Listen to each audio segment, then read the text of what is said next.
Listen, if they really thought losing you was nothing, don't correct them with paragraphs. Correct them with absence. Stop chasing, stop explaining, stop proving, and watch what happens when your energy is no longer available on demand. Because detachment isn't coldness, it's self respect. And the moment you go quiet and move forward, they finally meet the truth. You were never easy to lose. You were the reason it ever felt like love.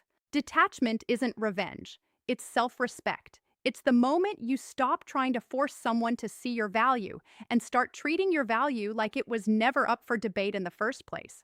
Because when someone can look at the idea of losing you and act like it's nothing, it doesn't mean you were nothing. It means they had to numb themselves to what you were so they wouldn't have to face the weight of what they were risking. And that is a brutal truth to sit with, especially if you loved them honestly, especially if you gave them softness when they were hard, patience when they were confusing, and loyalty when they were inconsistent.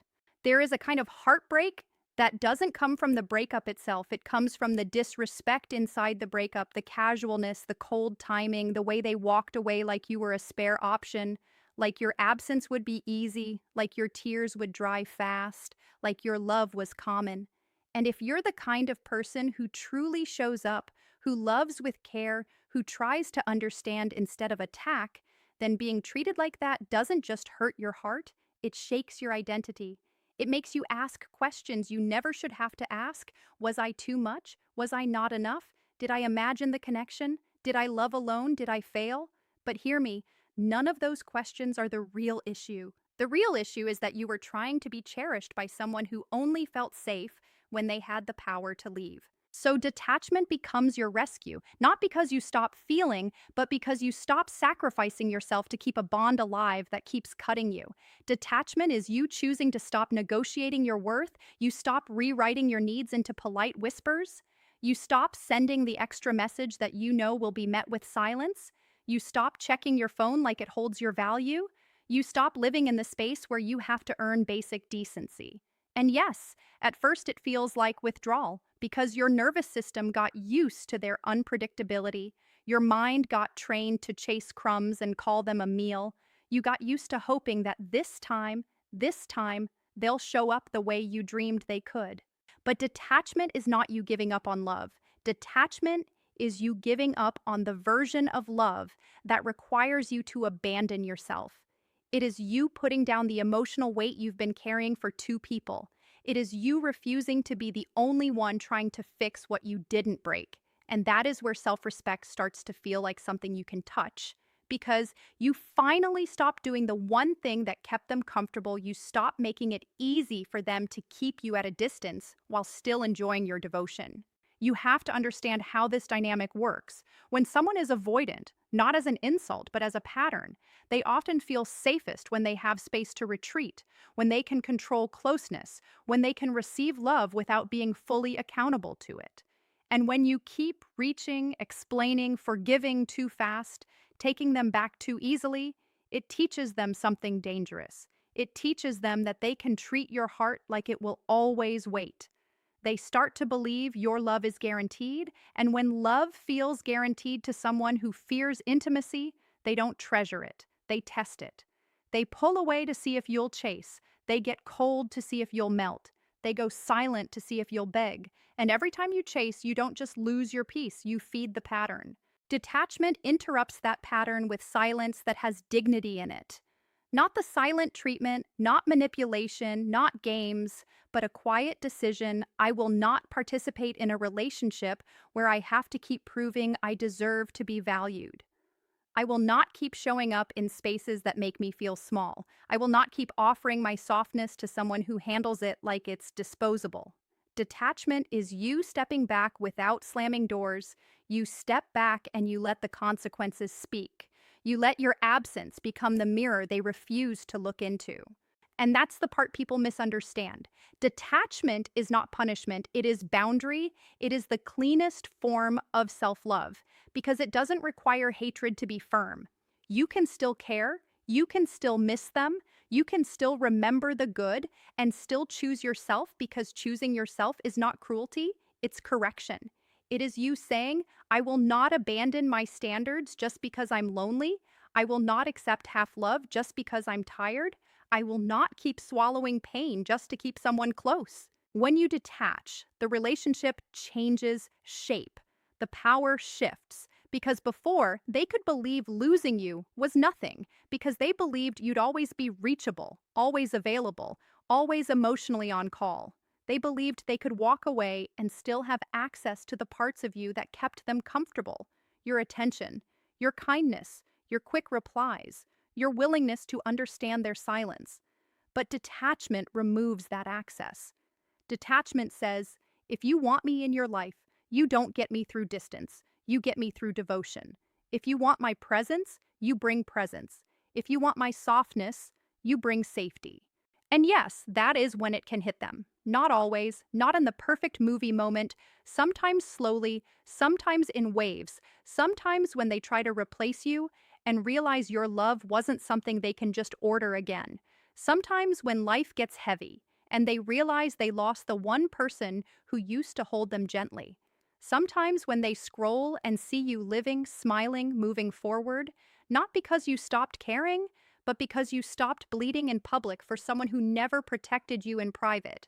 But I need you to keep your eyes on the real victory. The real victory isn't that they miss you. The real victory is that you stop missing yourself. Because when you detach, you come back to your own life. You start sleeping without your phone in your hand. You start breathing without waiting for a message. You start making plans without wondering if they'll ruin your mood. You start hearing your own thoughts again. And the thoughts aren't just, what did I do wrong? They become, what do I need? What do I deserve? What kind of love actually fits me? Detachment is self-respect with a pulse. It is the moment you stop begging to be chosen because you choose yourself first. And when you choose yourself first, you stop being a place people visit when it's convenient. You become a place people earn. You become the kind of person whose love is a privilege, not a guarantee. And if they ever come back, they will not meet the version of you who was willing to shrink for closeness. They will meet the version of you who learned that real love doesn't require you to disappear to keep someone comfortable. They will meet the version of you who can care deeply and still walk away from what is not worthy. So if you are in that space right now, between them acting like losing you is nothing and you learning how priceless you are, hold your ground, not with bitterness, but with backbone. Let detachment be your peace. Let it be your protection. Let it be the proof that you finally love yourself the way you once begged them to love you. Because the day you stop chasing, the day you stop explaining, the day you stop accepting less, is the day everything changes. And in that quiet, in that clean distance, you don't just teach them who you are, you remind yourself. And that reminder is the beginning of your healing. They will feel you most when you stop reaching. And that sounds simple, but it is one of the hardest emotional disciplines you will ever practice. Because reaching is not just texting, not just calling, not just checking in. Reaching is what you do with your hope. Reaching is what you do when you keep your heart leaning towards someone who keeps leaning away. Reaching is what you do when you keep the door unlocked, even after they've proven they don't know how to enter gently. And when you've loved someone avoidant, you can start believing that reaching is love, that effort is love, that holding on harder will finally teach them how to hold you back. But the truth is, the more you reach, the more you protect them from reality. Reality is what happens when your love is no longer the cushion under their consequences. Because when you're constantly reaching, you soften every edge. You make the distance feel less costly. You make their silence feel less risky. You become the bridge that allows them to stay the same. You become the proof that they can be inconsistent and still be wanted. And that is why they can convince themselves losing you was nothing, because they have never actually had to sit in the full weight of losing you. They've only had to sit in a version of you that keeps returning, keeps forgiving, keeps explaining, keeps loving through disappointment. So the third keynote is not about making them regret. It is about removing the safety net that your love has become so the truth can finally land. And the truth is this: your love has been doing too much. Maybe you don't even realize how much you have been carrying. The emotional planning, the emotional patching, the constant adjusting. You've been anticipating their moods, choosing your words carefully so they don't shut down, pretending you're fine when you're not, smiling through the ache because you don't want to be the reason they pull away. You've been doing the work of two people while trying to call it understanding. And the saddest part is, you may have gotten so used to it that a calm, consistent love now feels unfamiliar, almost boring, because your body has been trained on the highs and lows of inconsistency. So when you stop reaching, it will feel like you're doing something wrong. You will feel the urge to fix, to smooth things over, to send one more message, to show them you're still there, to remind them of what you had. You'll want to reach because reaching gives you a sense of control. It makes you feel like you're doing something, like you're not powerless. But reaching in this dynamic is exactly what keeps you powerless because it keeps you investing in someone who is not matching you. Stopping is where your power returns. Because when you stop reaching, they have to experience you as you truly are, not as a constant supply of reassurance, not as an emotional caretaker, not as a person who will always understand their disappearing acts. They have to experience what your absence actually feels like. And for someone who is avoidant, that experience can be confusing at first because they are used to distance being their choice. They are used to pulling away and still being chased. They are used to controlling closeness like a faucet on when they want warmth, off when things feel too real. But when you stop reaching, you take the faucet out of their hands. Now, the silence isn't a tool they use, it's a consequence they face. Now, the emptiness isn't something they can blame on your emotions, it's something they have to sit with. Now, they can't say, I just needed space, while still enjoying your devotion. Now they have to confront the fact that space has a price. And yes, that's when it can hit them. Not because you begged, not because you cried louder, not because you explained better, but because you finally let them feel the full reality of what they dismissed. They start to notice the missing parts of you, the warmth that used to arrive automatically, the patience that used to cover their inconsistency, the kindness that used to remain even when they didn't deserve it. They start to realize that you were not just a person in their life, you were the emotional atmosphere. You were the effort that made things feel alive. You were the one who kept the connection from collapsing. And when you stop reaching, the connection has to stand on their effort too, not just yours. That is why detachment works, because it removes the illusion that you will always be there no matter how they treat you. It removes the illusion that you are a permanent option. It removes the illusion that your love is infinite and unconditional in the way that destroys you. Healthy love is not unconditional access. Healthy love has boundaries. Healthy love has standards. Healthy love has consequences for neglect. Now, I want to say something that your heart may resist because it's tender and it's true. Sometimes the reason an avoidant comes back is not because they've grown, it's because they've lost control. They miss the comfort of your presence. They miss being chosen. They miss the reassurance that someone in the world is still holding a candle for them. And if you're not careful, you can mistake their reaching out for transformation. You can mistake nostalgia for accountability. You can mistake loneliness for love. So if they come back, your job is not to collapse into relief. Your job is to stay anchored in what you learned. Because the version of you that stopped reaching is the version of you that finally started healing. And healing doesn't mean you don't miss them.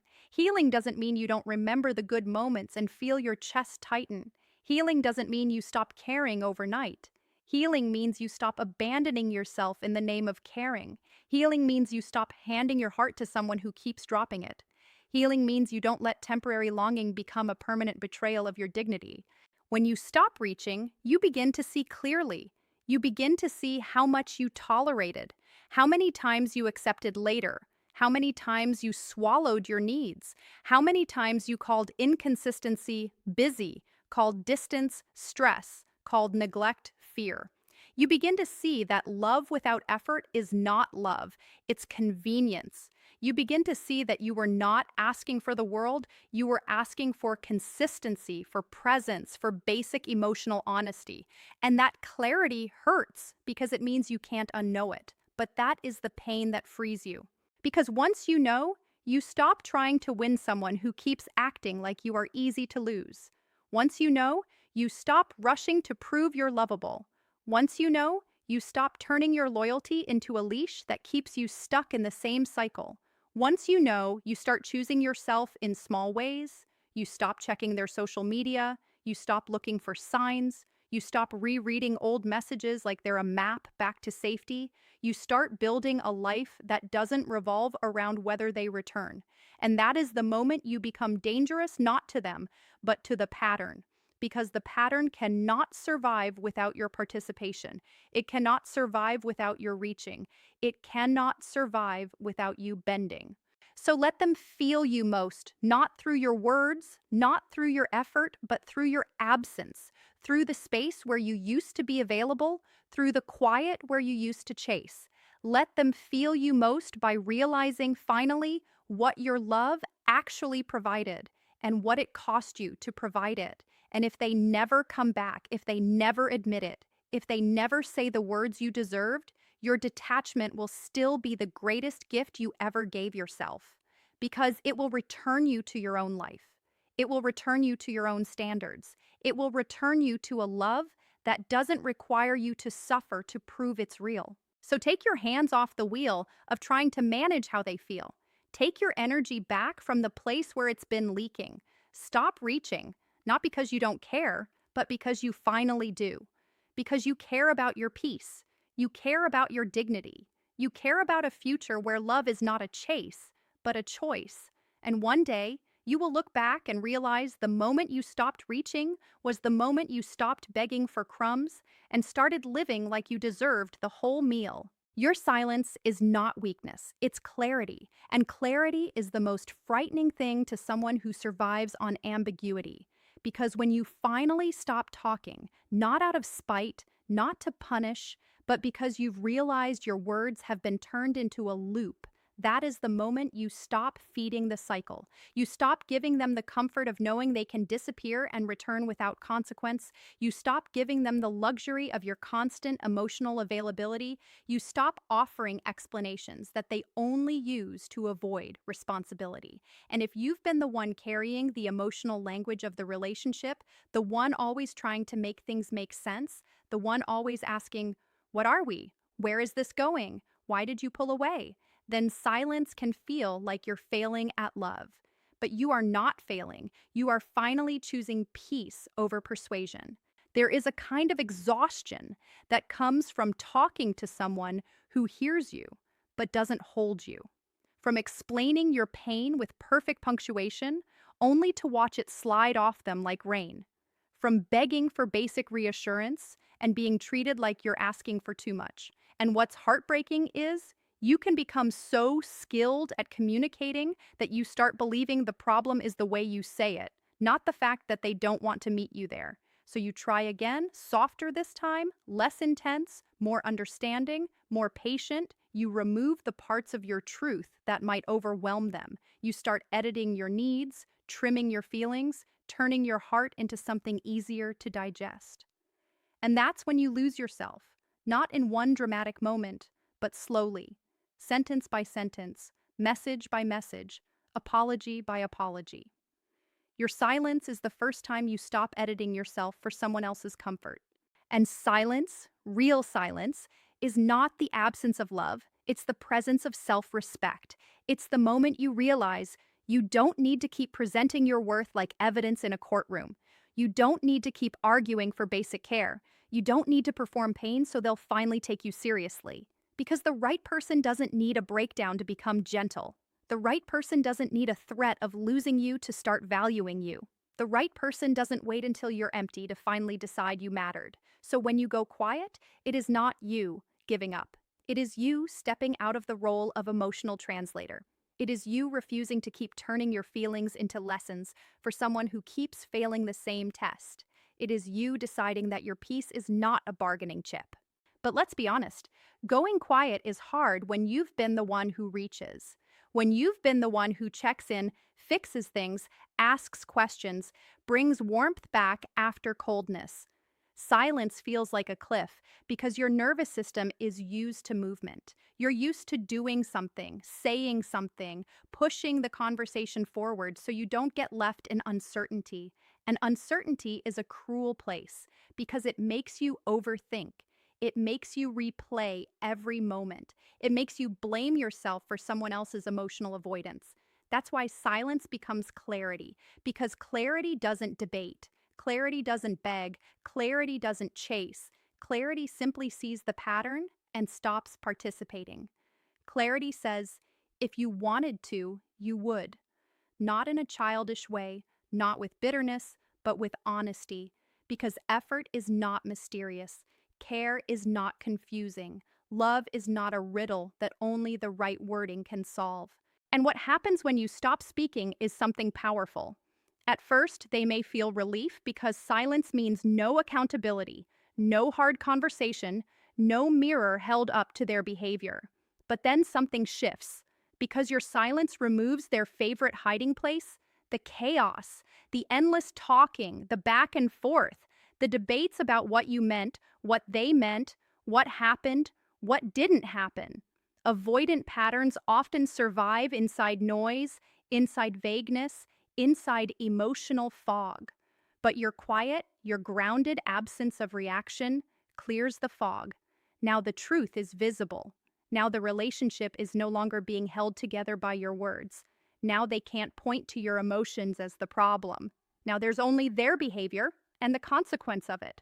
Because when you stop calling, the phone doesn't ring. When you stop texting, the silence becomes mutual. When you stop trying to meet them halfway, you finally see who was actually walking. And that realization can be devastating, but it can also be liberating, because the most painful thing isn't losing them. It's realizing how much of the relationship depended on you shrinking your needs to keep them from leaving. Your silence becomes the line in the sand that says, I will not keep carrying this alone. And yes, they may test you. They may send something small, a low-effort message, a breadcrumb that says, hey, how are you? Miss you. Just enough to see if you're still there, still responsive, still available to be pulled back into the same loop. They may suddenly act sweet, suddenly act curious, suddenly act like they're changing, not because they've done the work, but because they felt the shift in power. Because before, your love was loud, it was obvious, it was guaranteed. Now your love has boundaries, and boundaries are shocking to someone who benefited from your endless access. But silence is only powerful if you don't break it for crumbs. Silence is not a performance. Silence is a decision to stop handing out your heart like free samples. It is you saying, if you want access to me, you don't get it through nostalgia, you get it through consistency. It is you refusing to be pulled back by words when the pattern has been proven by actions. And here is what I need you to remember.